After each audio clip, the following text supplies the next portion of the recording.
guys, thanks for joining. You get the privilege today to hear from Russ Barton. And Russ is normally the guy behind the screen, our Ask the Scientist guru, and answers all of your questions. But now you get to see him up close and personal, and we get to learn about skin, hair, and nails. Russ is our senior manager of our global health and science department, and he is just a wealth of knowledge, and he explains things so well to really understand it from an everyday perspective, and then also incorporate science. So thank you, Russ, for being here today. Thank you for going over this topic, because it's what most people see right away when you meet somebody for the first time, right? It's our exterior view, but it's so important. So thank you for being here, and we are looking forward to learning from you. Cool. Thank you, Stephanie. And actually, that was one thing I was going to mention, what you just said. Skin, hair, and nails is part of a body system we call the integumentary system. And that also includes the sweat glands that produce oil. So skin, hair, nails, and the sweat glands we call the integumentary system. What makes this system unique for the most part is that unlike your internal organs, this system is visible on the outside. So that kind of puts a whole different spin on this. You know, it's one thing to provide nutrition for your liver, but you never see it. But people see the expression of your nutrition and how you care for your skin, hair, and nails. Most of you know that the skin is the largest organ, and it provides three main functions: protection, regulation, and sensation. By protection, I mean it provides a barrier against the environment, against bacteria, temperature, outside toxic compounds. And yes, even though it's a barrier, it also is where we absorb vitamin D as well. And it also provides protection for our internal organs and our bones. You know, it kind of keeps us all together. It also is important for detecting sensation, cold and hot, pleasure and pain. And with all the blood vessels that run through it, it also is important in regulating body temperature. Before we go on any further, I thought it'd be kind of fun to go over some skin facts. I love facts. If you know me, I'm a trivia geek and love to learn little things. So we'll do some skin facts really quick. The average person's skin covers an area of 2 square meters.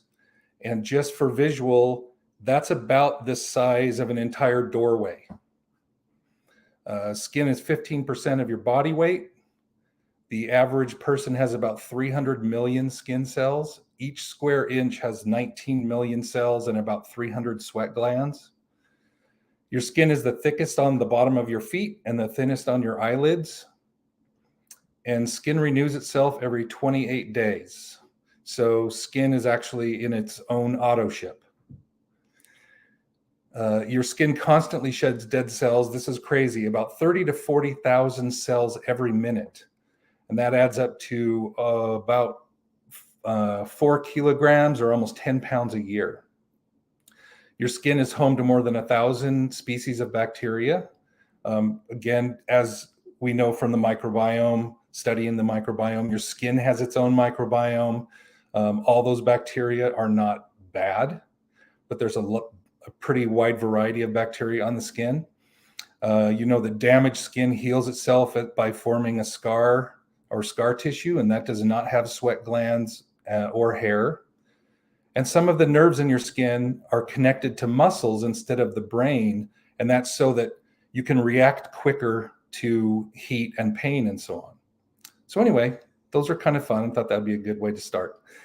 We'll do a little bit of skin anatomy now, and this is kind of important. The skin basically has 3 major layers.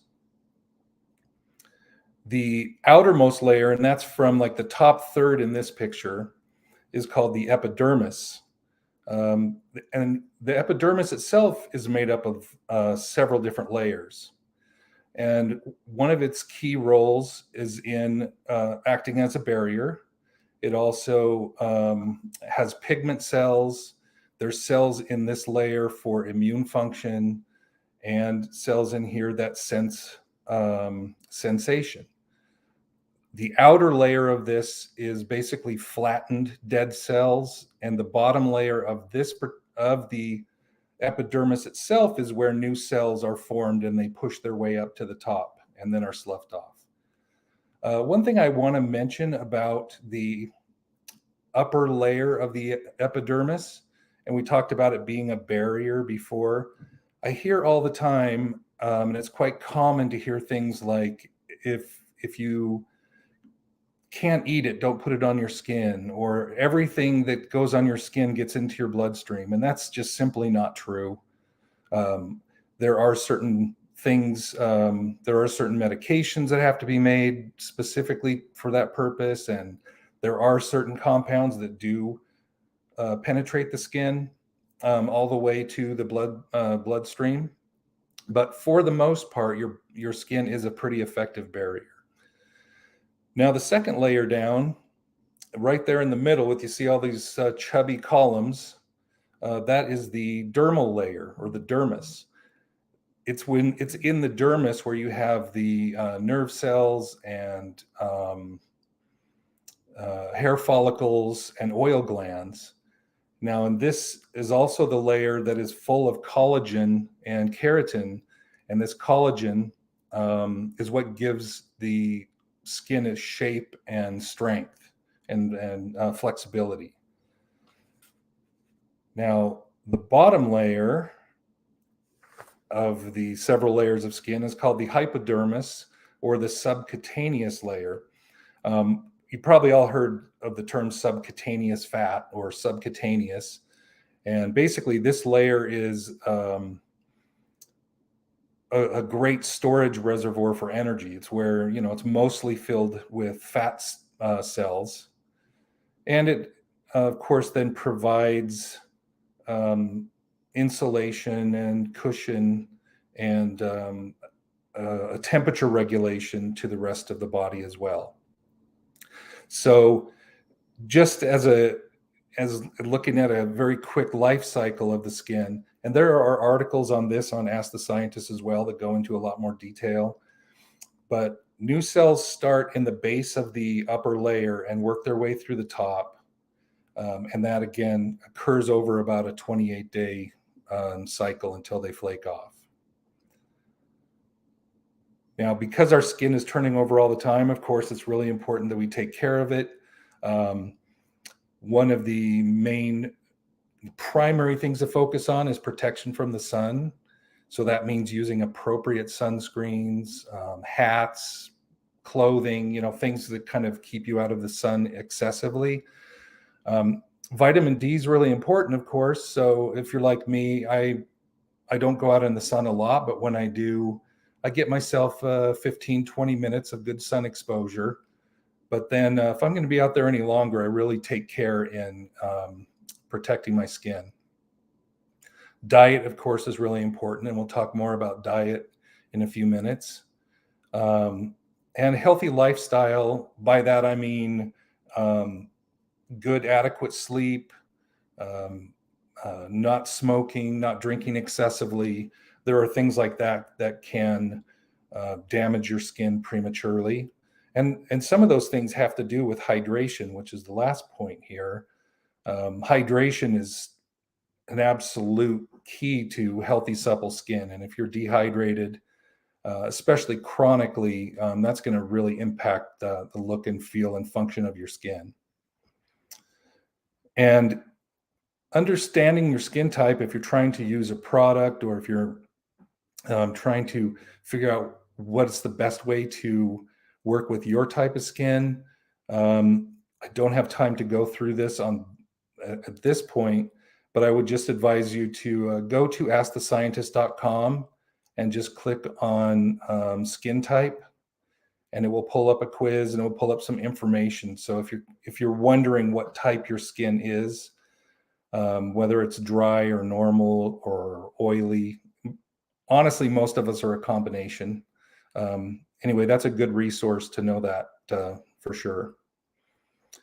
Now let's move on to hair. Hair is a defining characteristic of all mammals. I mean, even whales have hair, and you have hair throughout your entire body except on the soles of your feet and your lips and probably your eyeballs. Hair is made up of 3 different layers. The innermost is the medulla, the thickest middle part is the cortex, and then the cuticle is the outside. And again, like the upper layer of skin, that cuticle is made of dead skin cells full of keratin that give a protection to the hair. And hair is the fastest growing material in the body outside of bone marrow, and on average can grow 6 inches a year. Now, from 9 o'clock on this picture at the left middle, hair starts out in the dermal layer, the dermis, the middle layer of the skin, where it's fed plenty of nutrients with the vascular system. Starts out in a follicle or a bulb. When those follicle cells die, they harden and become keratin, which is a protein very similar to collagen. And that dried keratin then, as new cells are made, works his way up through the skin. And that's when you see the strand of hair is coming up through the skin. It also passes through oil glands that condition the hair on the way out. And so the hair that you see on the outside is literally dead hair, and that's why it doesn't hurt to cut your hair or to shave, thankfully. Now, hair has 3 main growth stages. Number 1 is anagen, and that's a growth phase, and that is the longest. That stage can last as long as 5 or 6 years. Some people have a little bit longer growth phase than others. The second phase is a transitional phase called catagen, and that's basically where it's kind of an in between. It's like the yellow light. That phase is when it stops growing, and that only lasts a couple weeks. And then the last phase is called telogen, or a resting phase. And in that phase, the follicles literally relax and just release the hair. That lasts about 100 days on average, so 2.5 to 3, 4 months. And it's not uncommon to lose a couple hundred hairs a day just in this phase that will come out when you wash your hair or comb your hair. Thankfully, all of our hair is not in the same cycle at the same time, so we don't lose it all at the same time and grow it all back. So it's important to keep these nutrients and care going the whole time, because it's always in a cycle in these 3 stages. Again, hair care is important. Washing your hair often, keeping it clean, combing hair gently. Again, you're going to lose some hairs that are in that resting or telogen phase, but you don't want to be pulling out hairs that are still in the growth phase. So if you have tangles, it's best to work from the bottom up and just try to be fairly gentle when you're combing your hair. And then cutting hair regularly prevents damage from spreading. And most of you probably already know all these things. Going on to the nails. The very outermost layer, again, you're not going to be too surprised, is keratin. It's a protein. So the outside, very outside, is dead protein cells. The nail plate is the actual fingernail itself, and the nail bed is the finger underneath the nail. What's interesting, and I didn't really know this, but under the nail plate and on the nail bed, they're ridged and they correspond with each other, kind of like a puzzle. They fit together, and that keeps them a lot more solid, so they don't slide back and forth. And then I would mention the cuticle. I know a lot of times we pull cuticles off or clip them too short. Cuticles are important to protect the inside of the nail and nail bed. So it's important to take good care of their cuticle and not ever remove it or damage it if you can. And in the nail's life cycle, they grow about 3 to 4 millimeters a month, and they start developing fairly early in pregnancy. And again, the fingernails are comprised mostly of the protein keratin, which originates at the base of the nail and moves its way out. And again, because skin turns over so fast, you've got this constant supply of this protein that makes the nails. And again, not going to spend too much time on this, but keeping your hands clean, keeping your hands clean from bacteria and infections is important. It's best not to bite them because you do introduce potential bacteria and cause some potential damage to the nails. And that goes along with cutting them correctly as well. And if you do use nail care products like acetone and things like that, just be cautious and aware that some of those things are very hard on the nails and can weaken them. So you want to make sure to use these products sparingly and appropriately.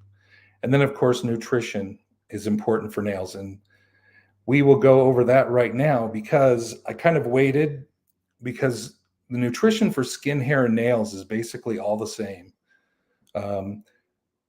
One thing we don't talk about very often that's really important is just overall calories. If you're not consuming enough calories or enough energy to supply major functions in your body, to keep your organs going and your blood flowing, and if you're eating too few calories, it's not going to spend the energy on growing your skin and nails and your hair. So those are kind of they're going to get set aside a little bit if you're not consuming enough energy. That's why a lot of times if you go on a really drastic diet and cut calories really severely, you may notice more of your hair falling out. And of course, certain nutrients like protein, we've talked about protein over and over throughout this. Protein and the right amino acids are very important for skin, hair, and nails. And micronutrients like vitamin A, vitamin C, biotin, which is a B vitamin, and iron. Those are all very important in several different functions, even in the most basic function as in vitamin C being important for the synthesis of collagen, which is that protein that's in the middle section of your skin that gives you all your strength and function. Omega-3s from fish oils or oils are also important for the skin. So in summary, skin, hair, and nails are all part of the same body system, and they're all made of the same material, collagen and keratin, and they are highly influenced by diet. There are certain genetic aspects you can't really, avoid completely, but we can all make sure that we're well hydrated. You do your best to get the nutrients you need to support them. And I say you do your best because, again, none of us are perfect, and we all do need a little bit of help now and then. So that's where some of the products come in. And when you think skincare, typically the first thing that comes to mind for most people are personal care products and products that you put on the outside. Now, USANA Celavive is a really unique system in that we focus on not only targeting moisture on the outside, but we also use compounds through cell signaling that produce internal lipids and proteins that improve the structure of skin and the moisture in the skin. So we really use a dual approach, not just on the outside, but penetrating a little bit deeper and working from the inside out as well. And so again, that's a very complex topic and it's very interesting. So I would go to askthescientist.com and look up Cell-Aviv cell signaling, and you'll learn about how these different ingredients like southernwood and coffee seed and a couple different peptides work in our products to promote good skin health from the inside. And then you can also learn a little bit more about the botanical blends and ingredients like ceramides that we put in the product that help moisturize, retain moisture, and heal from the outside. And again, we use kind of some fruit blends like watermelon, apple, and lentil fruit extract. So again, it's that kind of dual approach that you don't see often, and that's fairly unique with our products. And again, we also have products throughout the line that are intended for many different skin types. So take advantage of the information on Ask the Scientist in choosing the products that work best for you. And then we go to dietary things. And this is a product, I know you guys have been really patient. This is a product that people had waited for a long time, a collagen supplement, a collagen product. This is an awesome product, and I haven't always been on board really with collagen. Some of the research was a little bit iffy as to the benefits for a long time, but when it became apparent that this certainly can help provide amino acids that a lot of people are lacking, we really focused on making the best product possible that we could. This product has 15 grams, a really good size serving of type 1 and type 3 collagen. If you look at a lot of competitor products out there, some of them have as little as like 300 milligrams of collagen. So ours would have 45 to 50 times that amount. Type 1 and type 3 are usually used together because they have some overlapping benefits. Type 1 is found primarily in the skin, bones, and joints. Type 3 is found primarily in the body in blood vessels, organ tissues, bone marrow, and so on. And between type 1 and 3, that's about 90% of the collagen in your body. So it made sense to use those in a primary product. But in addition to that, we also include biotin, which is important in the synthesis of keratin. Hyaluronic acid, which is really important in increasing moisture to the skin, and vitamin C, which, as I mentioned before, is a precursor to collagen. So this product is really well-rounded. We have a good amount of good quality collagen, and we're also including ingredients that support collagen production. And on top of that product, and it has a great flavor. A lot of people really love this. I've had a lot of comments, mostly from people that already use collagen products, that they really love this. So we now also have some snacks that contain collagen.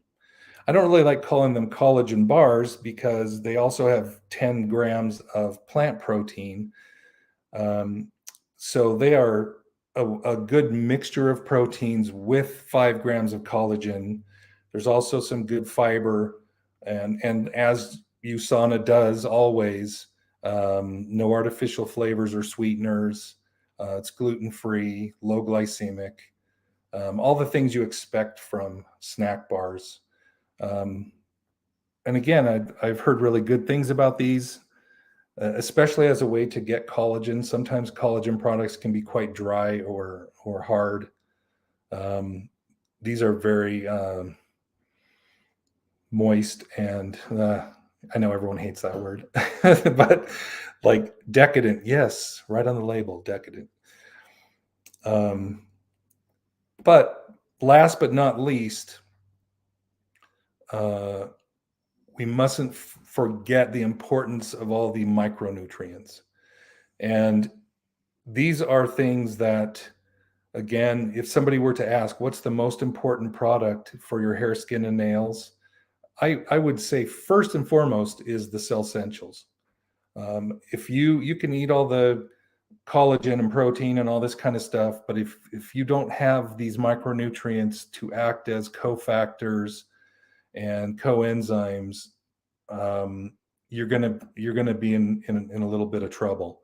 And these are things that we often don't get enough of in our diet. So the cell essentials will provide really good amounts of things like the vitamin A and vitamin C, biotin, copper, which we didn't talk about yet, but that has a really important function in collagen production, zinc. So yes, first and foremost, make sure you eat a healthy, balanced diet, get your cell essentials. The collagen product is great. Use the appropriate skincare and do those lifestyle things we mentioned, and you have the best chance at the healthiest skin, hair, and nails possible. Thank you, everybody. I hope you learned something out of that. And I think I have some time for some questions. Yeah. Russ, so interesting. I think, most of us have been with the company for a while, and then every time we learn something new. So thank you for doing that. We have two questions that I wanted to bring to light, and I know you've probably addressed them a little bit. Okay. But what would be, this is from Olivia, what would be the product or products you would recommend for hair loss? I know you just talked and you were gung-ho about cell essentials, but anything else that you would like to hone in on? Well, that's a kind of a tough question because it kind of depends on the reason for the hair loss. I mean, there are some health conditions that cause more hair to be lost, like alopecia and some different things.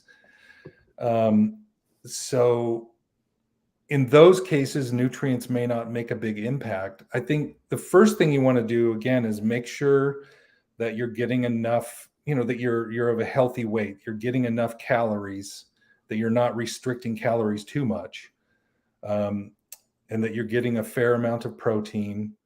And again, if you're not sure if you're getting enough protein, that's where the collagen products and the bars would come in. Again, the cell essentials to make sure you're getting those micronutrients. It's really just a matter of providing the things that are important. And if somebody's got excessive hair loss, it probably is likely it's not really nutritionally related. So I don't know. It's hard to say because it just really depends on why they excess hair loss.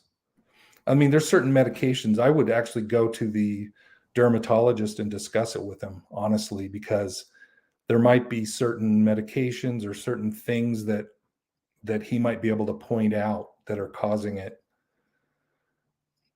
So hopefully that helps a little. No, that was really, I think you always want to get to the root of the problem. And I love that about you because I get it, the root of the problem. You're not the Band-Aid kind of guy. Okay, one more question we got. And so this is talking about the dairy intake. So if someone has dairy issues, once again, you always said do the cell essentials. But then what are your thoughts on the collagen for people who are very sensitive to dairy? Well, dairy, it depends on, like if you have somebody who has lactose intolerance, which is the most common issue with dairy. I mean, that's the most common, where gastrointestinal issues and so on. There's no lactose in the collagen protein at all. I mean, that's something you would get from full dairy, like whey or milk solids or whole milk. So that's number one. Number two, most of the collagen, quite honestly, in this product, to help it be more bioavailable and absorbable, most of the proteins are broken down into smaller peptides. In fact, you'll see it on, I think it's even on the label, it says hydrolyzed. So people that have allergies,